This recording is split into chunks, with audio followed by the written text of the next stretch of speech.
Hello everyone welcome to my channel SD kitchen recipes. आज के आमी तोमादेरके बानिये देखाबो डिम आलुर पातला झोलेर रेसिपि। डिम आलुर झोल आमरा कम बेशी सकलेई बाड़ीते बानिये थाकी, तबे आमी किभाबे बानाई सेई रेसिपि तोमादेर साथे आजके आमी शेयर करब। तो चलो देखे नेওয়া যাক। ডিম आलुर झोल बानाনোর জন্য প্রথমে আমি একটা মশলা তৈরি করে নেব। মিক্সিং জারে নিয়ে নিয়েছি 7-8 কোয়া রসুন, কয়েক টুকরো আদা আর 4-5টা কাঁচা লঙ্কাকে পেস্ট করে নিয়েছি। 4টে ডিমকে ভালোভাবে সেদ্ধ করে ডিমের গায়ে একটুখানি কাট করে নিয়েছি, তাহলে ভালোভাবে মশলাটা ঢুকবে। 3টে আলুকে একটু ডুমু ডুমু করে কেটে নিয়েছি। ফোড়নের জন্য নিয়েছি তেজপাতা, এলাচ, দারচিনি, লবঙ্গ আর শাহজিরে। একটা বড় সাইজের পেঁয়াজকে কুচিয়ে নিয়েছি, সাথে আদা রসুন কাঁচা লঙ্কার পেস্ট নিয়ে নিলাম, আর একটা বড় সাইজের টমেটোকেও পেস্ট করে নিয়েছি সাথে। আর নিয়ে নিয়েছি গুঁড়ো মশলার মধ্যে হলুদ গুঁড়ো, জিরে গুঁড়ো, লাল লঙ্কার গুঁড়ো, লবণ, কাশ্মীরি লাল লঙ্কার গুঁড়ো আর সবশেষে নিয়েছি গরম মশলা গুঁড়ো।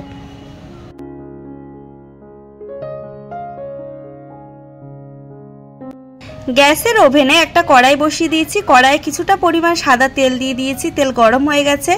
আমি আগে ডিমের মধ্যে হলুদ আর লবণ মাখিয়ে রেখেছিলাম। এখন আমি ডিমগুলোকে একটু ভেজে নেব। আমি ডিম হালকা করেই ভাজি, একদম লাল লাল করে ডিমটা ভাজি না, তাহলে খেতে অতটা স্বাদ লাগে না। তারপর সেই কড়াইতেই আলুগুলোকে ভেজে নিচ্ছি। আলুগুলোকে লবণ আর হলুদ দিয়ে একটু লাল লাল করে ভেজে নেব।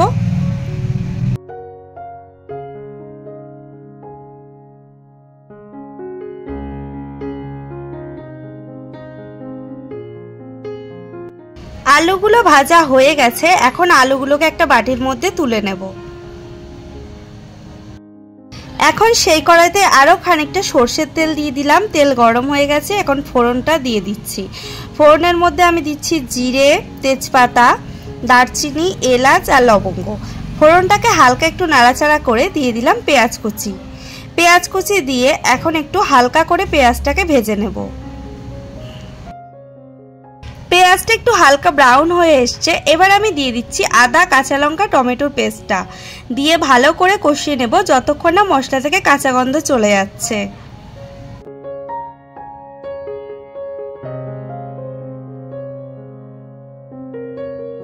মশলাটা হালকা ভাজা হয়ে গেছে। এবার আমি এতে অ্যাড করছি হলুদ গুঁড়ো, জিরে গুঁড়ো, লাল লঙ্কার গুঁড়ো, কাশ্মীরি লাল লঙ্কার গুঁড়ো দিয়ে ভালো করে এখন একটুখানি ভেজে নেব। এতে সামান্য একটু জল ব্যবহার করেছি, তাহলে মশলাটা পুড়ে যাবে না। তো জল দিয়ে আবারও ভালো করে কষিয়ে নিচ্ছি। এবার আমি দিয়ে দিচ্ছি পেস্ট করে রাখা টমেটো। টমেটো দেওয়ার পর দিয়ে দিচ্ছি স্বাদ মতো লবণ। লবণ দিয়ে আবারও ভালো করে কষিয়ে নেব। আমি সামান্য একটু চিনিও ব্যবহার করছি, তোমরা চাইলে নাও দিতে পারো।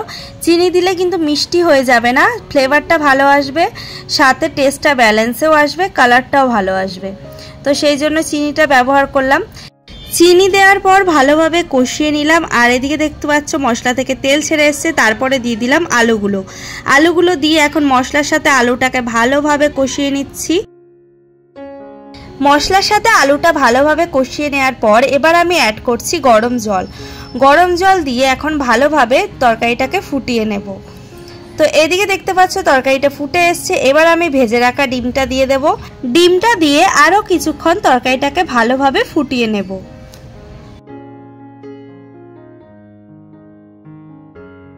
এইদিকে তরকারিটা ফুটে এসছে। তরকারিটা এখন পুরোপুরি রেডি হয়ে গেছে। নামানোর আগে খানিকটা গরম মশলা দিয়ে আবারও কিছুক্ষণ নাড়িয়ে চাড়িয়ে ঢাকা দিয়ে রেখে দিয়েছিলাম। এখন দেখতে পাচ্ছ ডিমের ঝোলের কালারটা কতটা সুন্দর এসছে, আর খেতেও দুর্দান্ত হয়েছে। তোমরাও বাড়িতে এইভাবে ট্রাই করতে পারো। গরম ভাতের সাথে তো আরও দুর্দান্ত লাগে খেতে। তো আজকের এই ভিডিওটা তোমাদের কেমন লাগলো অবশ্যই কমেন্ট করে জানিও। ভিডিওটা যদি তোমাদের ভালো লেগে থাকে তাহলে একটা লাইক করে দিও। আর এরকম সুন্দর সুন্দর ভিডিও পাওয়ার জন্য চ্যানেলটাকে সাবস্ক্রাইব করে আমার পাশে থেকো। ধন্যবাদ।